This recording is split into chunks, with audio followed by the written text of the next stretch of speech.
não vou dizer uma mudança ainda, André, no Banco Central, mas já estamos falando dos primeiros momentos em 2024.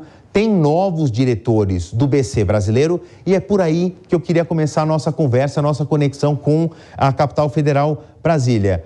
Anely, a gente tem essas mudanças de diretores. Tem alguma sinalização de mudança de política monetária? Boa noite e excelente princípio de 2024 para você. Obrigado, Favalli. Bom 2024 para você também, para toda a equipe aí em São Paulo e principalmente para todos ligados aqui no Jornal Jovem Pan. Por enquanto, ainda nenhuma movimentação em relação à mudança de política monetária. São realmente mudanças nas diretorias, duas, do Comitê de Política Monetária do Banco Central. A primeira delas é de Rodrigo Teixeira, ele que vai assumir a diretoria de administração do Banco Central. Ele é servidor de carreira da autarquia, que já deu aulas na Universidade de São Paulo e na Pontifícia Universidade Católica também de São Paulo. Já Paulo Pichetti, é a segunda alteração então, vai ficar à frente da Diretoria de Assuntos Internacionais e de Gestão de Riscos Corporativos. Ele foi professor da Fundação Getúlio Vargas. Com a formalização nos cargos desses dois, então, o Comitê de Política Monetária, o Copom, vai passar a ter 4 membros nomeados pelo governo do presidente Lula, de um total de 9 membros. Os dois economistas vão fazer parte da primeira reunião do Copom de 2024, que acontece no fim desse mês, quando então o Banco Central deve fazer um novo corte de mais 0,5 ponto percentual na taxa básica de juros, que iria a 11,25% ao ano. Mas isso acontece só no final do mês. Teixeira e Pichetti vão ter mandato até dezembro de 2027, com uma possibilidade de extensão por mais 4 anos. Eles que vão fazer parte, então, desse comitê, que é o responsável justamente por essa mudança na taxa básica de juros, a Selic, que inclusive foi tema de grandes polêmicas com o presidente da República no ano passado, Favalli.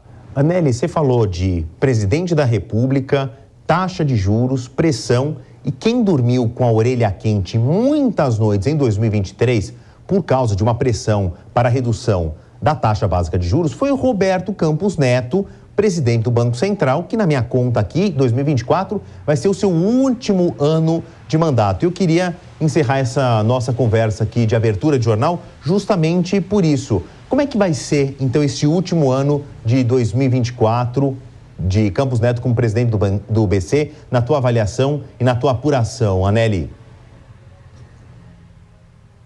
Justamente, Favalli, Campos Neto tem como principal desafio para 2024 continuar resistindo a essa pressão política a qual ele foi alvo, principalmente do Palácio do Planalto, por uma queda mais acelerada na taxa de juros, a Selic. A gente relembra que em 2023, já ano passado, foram 2 pontos percentuais a menos, mas na avaliação do governo, os cortes deveriam ter sido maiores. Mesmo assim, o Comitê de Política Monetária, que é o responsável pelas decisões da Selic, condicionou o início dessa redução da taxa de juros que a gente viu do meio do ano para cá, do meio do ano passado para cá. Essa foi uma redução, então, condicionada a uma proposta completa de regra fiscal que veio justamente com o arcabouço para controle das contas públicas, substituindo o teto de gastos.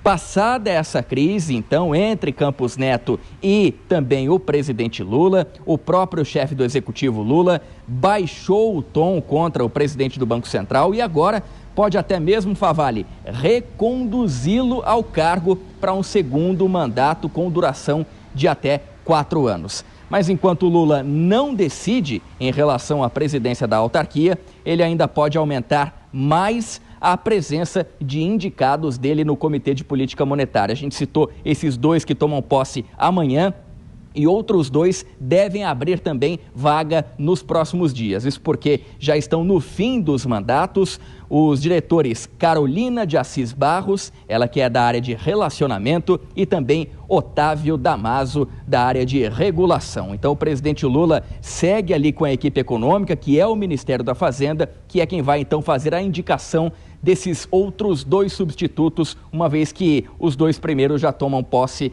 no dia de amanhã, que fazem parte também, esses 2 do Comitê de Política Monetária. Favale. Anelli, obrigado pelas primeiras informações, reforço os meus desejos de um feliz 2024. Daqui a pouco a gente volta a Brasília com o André Anelli. Eu queria colocar na tela aqui o meu companheiro deste recesso de Ano Novo, né? Dessa cobertura aí da Semana de Ano Novo, Cristiano Vilela, a quem eu dou as boas-vindas, meu boa noite, desejo um excelente 2024 e me parece que começa um ano em que nós vamos falar muito da taxa básica de juros. O Anelli falava da natural pressão do governo federal para a redução da taxa básica de juros. O Comitê de Política Econômica, chamado Copom, é independente, mas é apertado ali pelo presidente da República e o ministro da Fazenda. Como é que está a tua avaliação, o teu faro para isso, hein, Vilela? Boa noite, Favale. Que 2024 seja um ano maravilhoso para você, para sua família e também para todos que acompanham o Jornal Jovem Pan. Já iniciando o ano, 1º de janeiro, e já falando sobre economia, que foi o principal tema, especialmente do que se relaciona ao governo e ao parlamento, no ano de 2023. Nós temos agora, com a posse desses 2 novos diretores do Banco Central, nós temos já o início de uma fase de predominância dos indicados do presidente Lula. Hoje, talvez, vamos ter agora 4 de 9, mas já com uma capacidade realmente de fazer um peso, de fazer uma pressão, e logo mais teremos a maioria efetiva. Tudo indica que aquele calor que tivemos no primeiro ano de governo Lula, entre o presidente e o Banco Central e Campos Neto, isso já passou. A partir do momento, especialmente que começaram a cair as taxas de juros, o governo, de alguma forma, deu uma resfriada nos ataques que fazia. A tendência é que tenhamos um processo de transição e, especialmente, o nome do governo venha a fazer um estágio nessa fase de transição, no sentido de que essa transição ela seja feita com o mínimo de ruído possível, podendo, de alguma forma, atrair tanto os elementos necessários e importantes por parte do governo, como também, especialmente, por parte do mercado. Perfeitamente. A gente continua aqui o nosso noticiário. O Vilela volta daqui a pouco.